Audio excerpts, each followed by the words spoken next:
El tema en particular es cómo podemos pensar con sabiduría y hablar con claridad sobre lo que sucederá con nuestra vida entre la muerte corporal y la resurrección corporal. Ese pasaje de 2 de Corintios trata justamente de eso. Aunque en casi todas las traducciones que puedan encontrarse se vuelve bastante confuso, porque escuchamos el lenguaje del cielo y lo traducimos a las ideas medievales y occidentales que dicen que el objetivo de todo es que vayamos al cielo. Sin embargo, como dije ayer y he repetido muchas veces, la historia bíblica no trata de cómo llegamos al cielo, sino de cómo el cielo viene a la tierra, y eso es verdad de muchas maneras. Pero eso se vuelve muy difícil, especialmente si eres predicador o pastor al momento de un funeral. ¿Cómo predicar lo que debe predicarse en un funeral? ¿O cómo aconsejar a las personas que se están acercando a su propia muerte o que están por perder o acaban de perder a alguien a quien aman? Y esto nos llega a todos nosotros. No voy a pedir que levanten la mano quienes hayan asistido recientemente a un funeral, pero estoy seguro de que muchos sí, porque Dios obra de maneras misteriosas y todos somos llamados a estar presentes en esos momentos de crisis en nuestras familias, amistades y comunidades. Una y otra vez, cuando he oficiado funerales o acompañado a personas que están a punto de quedar en duelo o que ya han perdido a alguien, la pregunta que la gente moderna y occidental suele hacer es, ¿dónde están ahora? ¿Dónde está ella ahora? ¿Dónde está él ahora? Y la respuesta sencilla, la respuesta tradicional que la tradición cristiana occidental ha dado es, su alma ha ido al cielo. Y ahí termina la historia, porque es la que hemos aprendido. Pero como estudioso de la Biblia, debo decir que el Nuevo Testamento nunca usa la palabra cielo para referirse al lugar o estado de los muertos justos o cristianos. Y el Nuevo Testamento nunca usa la palabra alma para designar o describir la persona que seremos en el estado final. De hecho, la idea del alma tal como la hemos recibido en la tradición occidental proviene de Platón, no de la Biblia.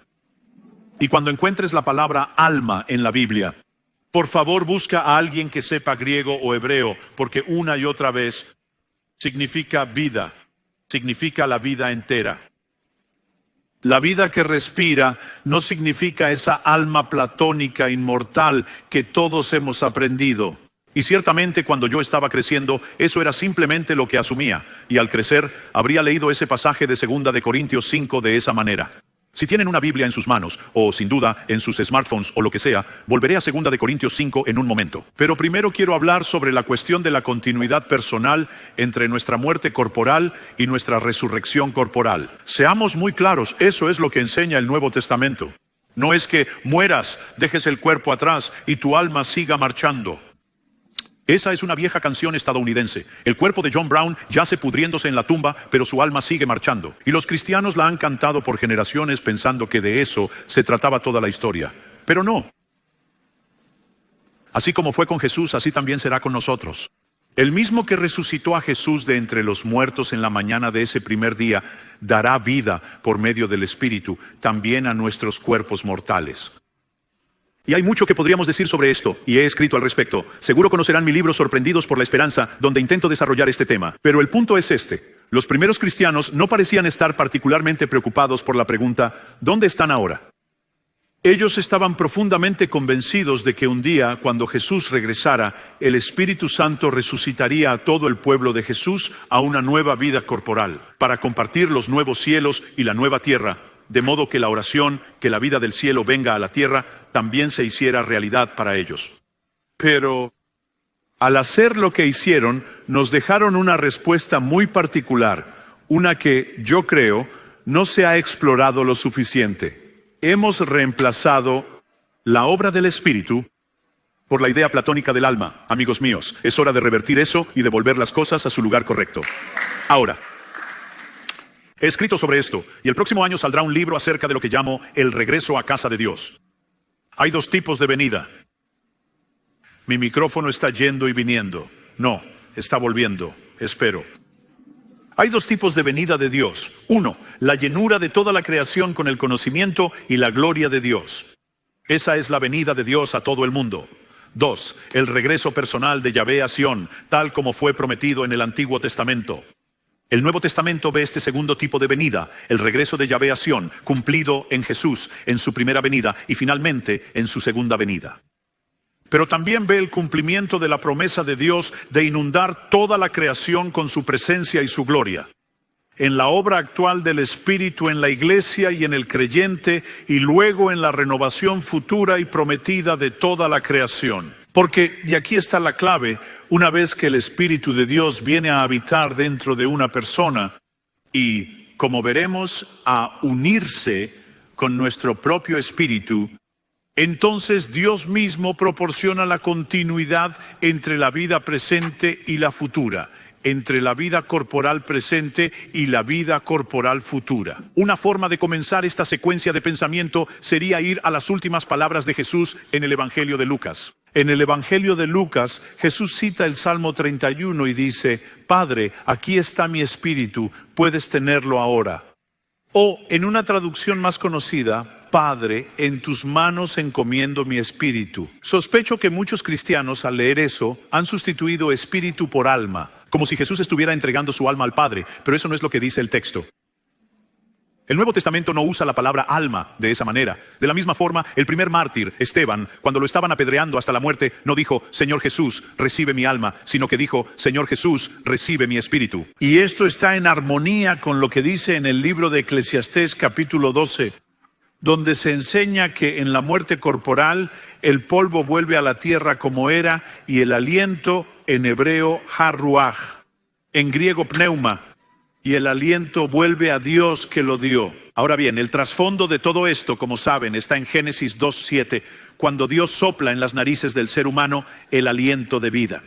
Y esto se conecta con el maravilloso pasaje de Ezequiel 37, donde se describe la resurrección de los cuerpos de entre los muertos. El profeta es instruido a profetizar a los huesos, y estos se unen con un sonido de traqueteo y se ponen en pie, pero no hay aliento en ellos.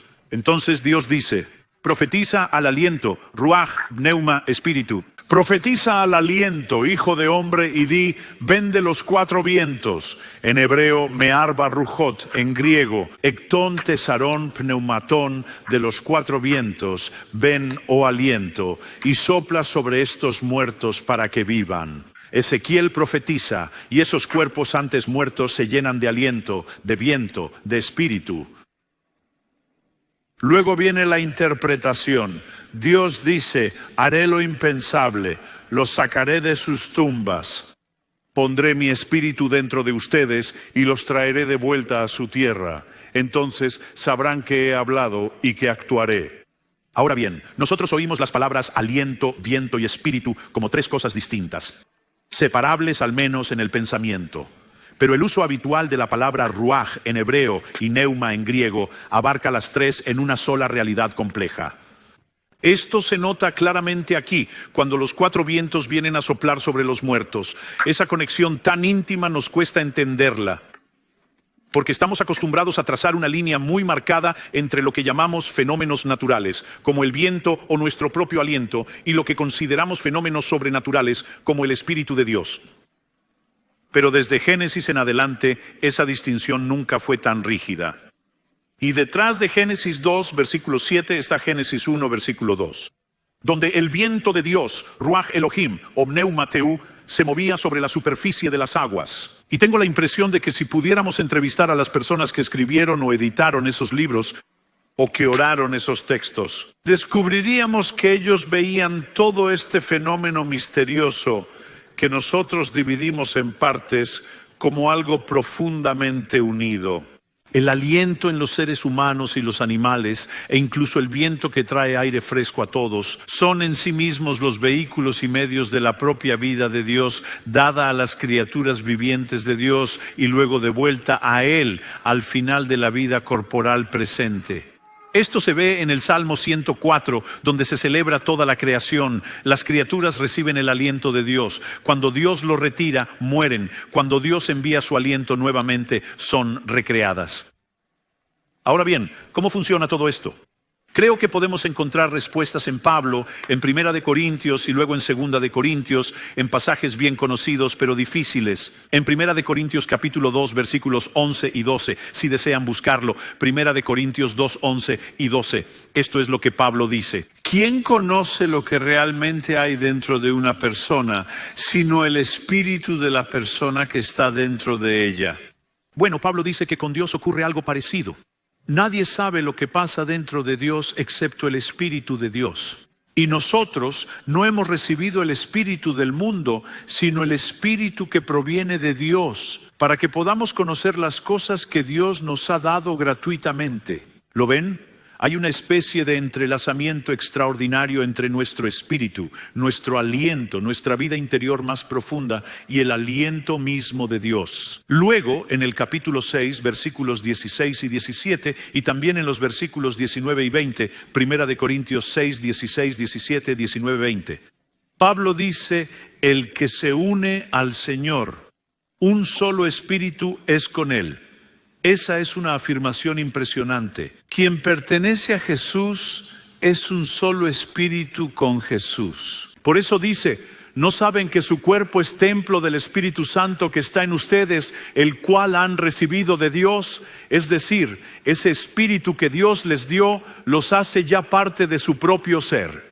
Pablo imagina que nuestro espíritu está tan unido, tan fundido con el Espíritu Divino, que forman una sola unidad. No creo que la mayoría de los teólogos, pastores y maestros cristianos hayan reflexionado lo suficiente sobre lo que esto realmente significa.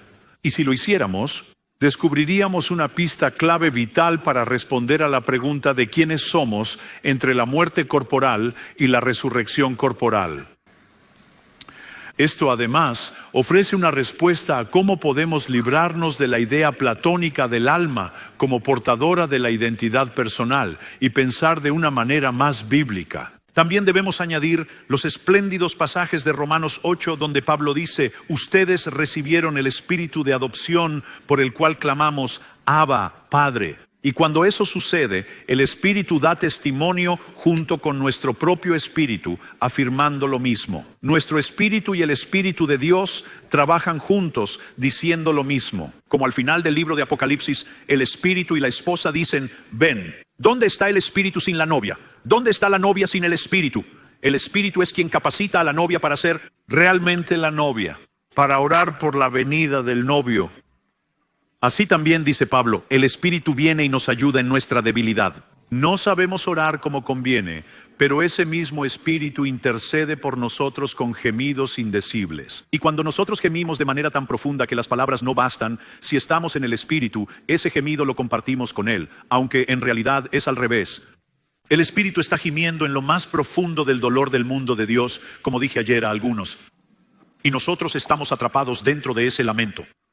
Esta íntima relación entre el Espíritu Divino y el Espíritu del creyente se expresa en el pasaje que ya cité antes en Romanos 8, 8, 11. Si el Mesías está en ustedes, el cuerpo está muerto a causa del pecado, pero el Espíritu es vida a causa de la justicia del pacto. Y si el Espíritu de aquel que levantó a Jesús de entre los muertos habita en ustedes, el mismo que resucitó al Mesías, Jesús, dará vida también a sus cuerpos mortales por medio de su Espíritu que vive en ustedes. El Espíritu entonces es el portador de la identidad personal que luego recibirá el nuevo cuerpo. Pablo ve entonces una correspondencia íntima entre el Espíritu Divino como agente de nueva vida y el espíritu humano del creyente. De modo que este don del Espíritu forma parte de ese regreso a casa divino. Dios viene a casa. Dios viene a poner su tienda en medio de nosotros, a mudarse al vecindario, como tradujo Eugene Peterson, Juan 1:14. Y entonces vemos cuán absurdo sería, piénsenlo, suponer que si Dios ha venido a morar dentro de usted y de usted y usted y de todos los que están aquí, sean miles, durante esta vida presente, sería absurdo imaginar que eso fuera solo algo temporal, un fenómeno pasajero entre tu conversión y tu bautismo hasta tu muerte física, como si el Espíritu dijera, bueno, ya fue suficiente, me despido de esta persona. No, más bien, sugiero que lo que Pablo dice en Colosenses 3 sobre el cristiano después del bautismo se aplica igualmente al cristiano después de la muerte. Colosenses 3:4 dice: ustedes han muerto y su vida está escondida con el Mesías en Dios. Y cuando el Mesías, que es su vida, se manifieste, entonces ustedes también serán manifestados con Él en gloria. Esto se conecta con el pasaje de Filipenses 1, donde Pablo dice, de manera similar a lo que expresa en 2 de Corintios: estoy tironeado en ambas direcciones, deseo partir de este mundo de sufrimiento, dolor, lágrimas y tristeza, y estar con el Mesías, lo cual es muchísimo mejor. Pero quedarme aquí en el cuerpo es necesario por causa de ustedes por ahora. Esta idea de estar con el Mesías, que aparece en el pasaje de 2 de Corintios 5, puede entenderse como estar en casa con el Señor. El peligro aquí es que durante generaciones los cristianos occidentales han hablado de alguien que ha muerto diciendo, ya se fue a casa, implicando con eso que el cielo es nuestro verdadero hogar y que esperamos dejar este mundo para ir a casa. Eso, repito una vez más, es una idea platónica. ¿Quieres saber quién enseñaba eso en el primer siglo? Su nombre era Plutarco. Era un sacerdote pagano en el santuario de Delfos. Además de filósofo, biógrafo y hombre de letras, y en uno de sus tratados, él lo dice con total claridad. Los seres humanos tenemos un alma inmortal que vino del cielo, la cual ha tomado residencia temporal aquí y espera volver a casa en el momento apropiado. Cuando leí eso por primera vez en Plutarco pensé, pero eso es exactamente lo que la mayoría de mis amigos creen que es el cristianismo. Oh, vaya.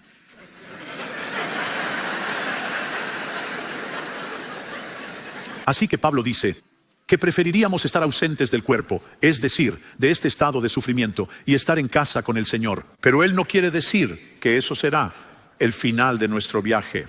No quiere decir que Pablo pensara que una vida sin cuerpo después de la muerte fuera nuestro destino final.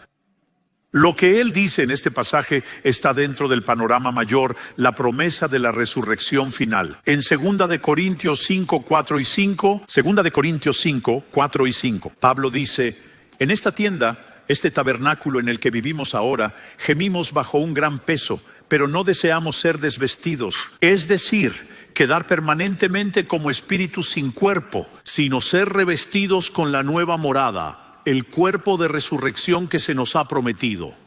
Y el problema aquí es que Pablo dice que este cuerpo nos espera en el cielo, pero como he dicho en numerosas ocasiones, eso no significa que tengamos que ir al cielo a buscarlo. Significa que el cielo es el lugar donde los propósitos futuros de Dios están guardados, almacenados. De modo que cuando llegue el momento, Dios sacará ese nuevo cuerpo que desea darnos de su lugar actual de reserva y nos lo otorgará en el poder del Espíritu. Y así Pablo añade que es Dios quien ha estado obrando en nosotros para hacer esto. El Dios que nos ha dado su Espíritu como primer anticipo y garantía. Un tema que por cierto vimos ayer. Ahora, ¿diría acaso Pablo que este primer anticipo y garantía, esta posesión del Espíritu que celebramos en un gran encuentro como este, diría él que este primer anticipo sería retirado después de la muerte? ¿Y luego volver más tarde para resucitar al creyente a una nueva vida corporal? No, eso es muy poco probable. Es mucho más natural suponer que cuando Dios te da a ti o a mí su Espíritu, no lo hace como una inyección temporal de poder espiritual destinada solo a llevarnos a la fe y darnos esperanza y amor hasta el momento de nuestra muerte física, para luego retirarlo. No. Cuando el Espíritu viene a habitar en una persona, el regreso a casa de Dios, su morada entre nosotros, ese Espíritu, unido al Espíritu humano, sosteniéndolo en la vida continua, permanecerá allí, manteniendo a esa persona con vida durante y después de la muerte física, hasta el momento en que ese mismo Espíritu le dé una nueva vida corporal. Porque Pablo, como ya he dicho, no se angustiaba por esa pregunta. No parece que los corintios le enviaran cartas preguntándole, ¿qué pasa con el estado intermedio? No. Él podría haber dicho perfectamente que al venir el Espíritu a habitar en el creyente, de modo que el creyente llega a ser un solo espíritu con Jesús, el Espíritu lo sostiene en la vida corporal. A veces dice con Jesús, con el Mesías, pero también podría haber dicho dentro del misterio mismo de la Santa Trinidad. La venida de Dios en el Mesías y la venida de Dios en el Espíritu están profundamente unidas, escondidas con el Mesías en Dios. Colosenses 3 sería una forma de decirlo. La vida continua de los creyentes después de la muerte, que Pablo da por sentada en varios pasajes, puede entenderse así. Es decir, en la medida en que el Espíritu ha moldeado, guiado, conducido, fortalecido y vivificado al creyente en esta vida. Eso creemos, por eso estamos aquí, porque creemos que lo hemos experimentado y deseamos experimentarlo aún más, en esa misma medida en que el Espíritu ha estado obrando así en sus vidas y en la mía. El Espíritu no nos abandonará después de la muerte física. Podríamos incluso decir, con una prudente valentía, que al moldear y dirigir al creyente, especialmente al capacitarlo para hacer morir las obras del cuerpo, el mismo Espíritu que ha venido a habitar en ustedes, en mí, en cada uno de nosotros, también ha sido moldeado de una manera nueva. Así como el Hijo encarnado fue formado como ser humano a través de sus amistades con Pedro, Jacobo, Juan, María Magdalena y tantos otros, llegando a ser el ser humano que fue y sigue siendo a través de esas relaciones, del mismo modo el Espíritu, al haber habitado en nosotros, también se ve afectado por esa relación, aunque normalmente no nos detenemos a pensar en el efecto que eso tiene en el propio Espíritu. Teniendo en cuenta la presencia divina y el hecho de que Dios ha preparado de antemano buenas obras para que andemos en ellas, aún podemos hablar del efecto que produce en el Espíritu el haber llenado a tal o cual persona. Lo mismo ocurre con la promesa final de la presencia de Dios llenando todo el cosmos. Una realidad que, como decía anoche, la actual plenitud del Espíritu en la Iglesia anticipa. Así, el modo de existencia que puede atribuirse a los creyentes entre la muerte física y la resurrección corporal podría entenderse como una participación en la vida interior del Dios Trino, específicamente en la vida del Espíritu. Creo que esta es una forma más bíblica y teológicamente sólida de expresar lo que muchos han tratado de explicar. Mi amigo, el difunto y recordado científico John Polkinghorne de Cambridge, solía decir, medio en broma, que cuando morimos, Dios descarga nuestro software en su hardware hasta que nos dé un nuevo hardware para ejecutar nuevamente nuestro propio software. Él era un científico y ese era su lenguaje natural. Pero también era un teólogo. Y aunque es una ilustración encantadora, creo que apunta hacia una comprensión más bíblica, que el Espíritu que ha formado a los creyentes también es de algún modo formado por ese mismo proceso. El Espíritu que inspiró y sigue inspirando ahora tal obra de gracia o de generosidad o de testimonio costoso o de esfuerzo creativo o de martirio o de sabiduría o de aprendizaje o de amor desbordante. Ese mismo Espíritu se ve también moldeado por la persona en la que ustedes se están convirtiendo. Así como un artista es reconocido por ser quien pintó tal cuadro, o un escultor por ser quien creó tal escultura, o un músico por ser quien compuso tal sinfonía. En el Salmo 66, el salmista dice que Dios nos ha mantenido entre los vivientes. La antigua traducción de Coverdale, que yo solía cantar en la iglesia cuando era un niño del coro, decía, quien mantiene nuestras almas en vida. Pero la palabra alma allí significa el ser que respira en su totalidad. Una vez más, no es el alma platónica. Somos sostenidos en la vida por el Espíritu. El Espíritu es el lugar y el medio por el cual la persona permanece, como dice Pablo en Filipenses, con el Mesías, lo cual es muchísimo mejor.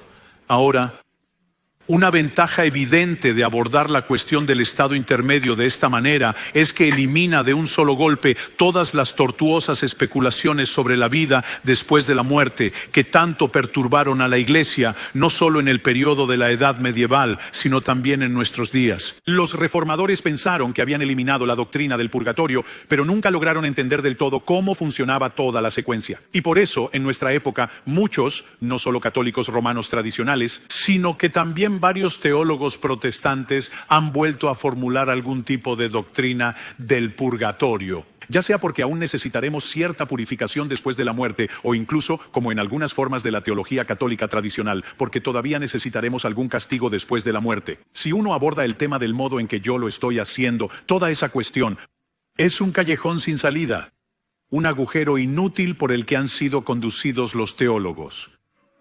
Verán, incluso los reformadores, los grandes reformadores protestantes, intentaban dar respuestas bíblicas a preguntas medievales como ¿cómo sube mi alma al cielo? Y ellos insistían, iremos directamente allí, no habrá purgatorio, porque veían todas las corrupciones que habían surgido a través de esa doctrina. Pero ellos nunca cuestionaron la narrativa general misma, tal como la Biblia los estaba instando a hacerlo. Ahora bien, podrían decir, si quisieran, y cuando he presentado este argumento algunos me responden, entonces Tom, ¿estás diciendo que sí vamos al cielo después de todo? Bueno, usen esa palabra si quieren, pero con cuidado, porque la Biblia nunca usa la palabra cielo para describir ese estado intermedio. Muy ocasionalmente, como en las palabras de Jesús al ladrón moribundo junto a él en la cruz, en Lucas 23, el Nuevo Testamento usa la palabra paraíso. Pero el paraíso nunca fue un destino final, siempre fue el lugar dichoso, sanador, un lugar de descanso entre la muerte corporal y la resurrección corporal. Después de todo, cuando Jesús le dice al ladrón que estaba a su lado, hoy estarás conmigo en el paraíso, Jesús no iba a quedarse allí por mucho tiempo, solo un par de días más. Luego volvería a andar por ahí, sorprendiendo a la gente, encontrándose con sus amigos en el camino a Emaús, compartiendo pescado asado con ellos, entre otras cosas. Así que el paraíso nunca fue pensado como el estado final y definitivo. El objetivo final es la resurrección corporal. Y si decimos, bueno sí, llamémosle cielo, eso hace que la gente vuelva fácilmente a esa idea cómoda que todos cantábamos, orábamos y escuchábamos en la iglesia cuando éramos niños. El punto principal que quiero decir es que el Espíritu Santo es el medio y la forma en que seguimos viviendo después de la muerte, esperando la resurrección. Esto puede verse en el lenguaje de Pablo sobre el Espíritu como el arrabón, la garantía, el adelanto. En griego moderno esa palabra significa anillo de compromiso, algo que se le da a la novia como promesa de lo que vendrá. El Espíritu Santo es dado como la parte anticipada del don de Dios que garantiza que todo será nuestro. Así, el Espíritu que ha moldeado y santificado la vida del creyente mantiene su continuidad personal después de la muerte física. Y la propia muerte termina cualquier purificación que aún falte. Mucha gente dice, oh bueno, incluso cuando morimos todavía tenemos algunos pecados dando vueltas. Hasta los santos más buenos tienen pensamientos malos o hacen cosas malas, así que Dios tendrá que limpiar eso después de morir. No, según Romanos capítulo 6, la muerte misma se encarga de eso. Pablo dice, el que ha muerto ha sido liberado del pecado. El que ha muerto ha sido justificado, liberado del pecado. La muerte misma, la muerte corporal, trata con eso. Pero luego todos los que pertenecen al Mesías son habitados por su Espíritu. Por tanto, después de que la muerte haya tratado con el pecado, el Espíritu que da vida provee la continuidad y la futura resurrección. Me encantaría pensar que en los días venideros los sermones fúnebres logren expresar esto correctamente, cosa que la mayoría de las veces no hacen. Podría contarles algunas historias. ¿Podrían ustedes expresarlo así? La muerte física pone fin al antiguo tú psicosomático, a la persona que eres ahora. Tu persona entera, tu aliento, tu vida, tu imaginación, todo. La muerte corporal termina con ese tú físico. Imaginar un alma como algo inmortal que puedes aferrarte a ella, como si fuera una posesión personal, algo distinto del Espíritu de Dios que habita en ti. Una pertenencia que tú tienes es eludir la cocrucifixión de la que Pablo habla en Gálatas 2, he sido crucificado con el Mesías. Quizás incluso eso revele un poco de orgullo humano, como si dijeras, en realidad tengo un alma inmortal. Y yo sé que eso es lo que yo soy realmente. No. Permítanme parafrasear ese pasaje de 2 de Corintios 5. Cuando el Espíritu ha habitado en alguien, esa persona se convierte más verdaderamente en lo que Dios quiso que fuera. La nueva humanidad, el verdadero tú, el verdadero yo, ya existe en los propósitos celestiales de Dios. Dios ya conoce a la persona que quiere que llegues a ser por medio del Espíritu. Y esa nueva persona es una realidad de cielo y tierra unidos, algo que Dios tiene preparado para ti y que te será dado en la resurrección. Tus actuales gemidos, las luchas y sufrimientos que ahora enfrentas, expresan el anhelo de que lo mortal sea absorbido por la vida, de que lo que está sujeto a la muerte sea revestido con una nueva vida. Y Dios te ha preparado a ti y a mí para esto, dándonos el Espíritu como un anticipo de lo que está por venir. Así que en la mente de Pablo, cuando por la gracia del Evangelio el Espíritu viene a habitar en una persona, podríamos decir, como dice el libro de los jueces acerca de Gedeón, que el Espíritu se vistió de Gedeón. Esa es una manera fascinante de expresarlo, y hay un par de pasajes más en el Antiguo Testamento que usan esa misma imagen. El Espíritu mismo se vistió de una persona. De modo que el Espíritu se convierte en la realidad interior y verdadera de esa persona, sin anular ni borrar lo que entendemos como su personalidad única o particular. A veces puede sentirse un poco así, como cuando el Espíritu toma posesión de alguien con tal fuerza que la persona se encuentra diciendo palabras proféticas o lo que sea, sin tener idea de dónde vinieron. Eso puede suceder y de hecho sucede. Pero a menudo el Espíritu se fusiona con el espíritu humano, celebrando, refinando, purificando y elevando su realidad otorgada por Dios. Esto es lo que significa, Efesios 3, ser llenos de toda la plenitud de Dios. Y luego, después de que la muerte psicosomática haya puesto fin a todo pecado personal, desde el corazón hasta la voluntad y la acción, el Espíritu que ya habitaba en nosotros continúa viviendo dentro del misterio del amor creador y desbordante de la Trinidad. Así que no se trata simplemente, como algunos dicen, de que Dios nos recuerda y que de algún modo seguimos existiendo en su memoria. Creo que eso no cuenta toda la historia. Más bien, somos sostenidos en vida real, en el Mesías, con el Mesías, dentro del misterio siempre expansivo de la Trinidad. Creo que eso es lo que Pablo quiere decir cuando habla de estar ausentes del cuerpo y presentes con el Señor. Será un tiempo real de gozo consciente, no un tiempo de purificación ni mucho menos de castigo, sino que será un tiempo de alegría refrescante y sobrecogedora por estar con el Mesías, en Dios. Pueden llamarlo paraíso si quieren, aunque casi nunca se hace. Ya advertí sobre los peligros de llamarlo cielo, porque eso hace que la gente vuelva a los viejos esquemas de pensamiento. La gran narrativa bíblica no trata de que subamos allá arriba, sino de que Dios venga a habitar con nosotros y en nosotros. Así, el regreso a casa del único Dios verdadero en sus dos formas prometidas, Jesús y el Espíritu, y en sus dos focos históricos, el presente y el futuro, proporciona el marco bíblico desde el cual podemos abordar estas preguntas. Entonces, recordemos esa doble promesa bíblica. Ya he argumentado que los primeros cristianos entendían el regalo del Espíritu de Dios como el cumplimiento presente de la antigua promesa de Dios de inundar toda la creación con su gloria, de regresar al mundo que Él creó tal como siempre lo quiso desde Génesis 1 en adelante.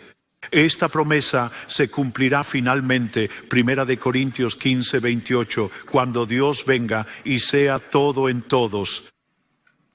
Y cuando la creación, Romanos 8, sea liberada de su actual esclavitud a la corrupción.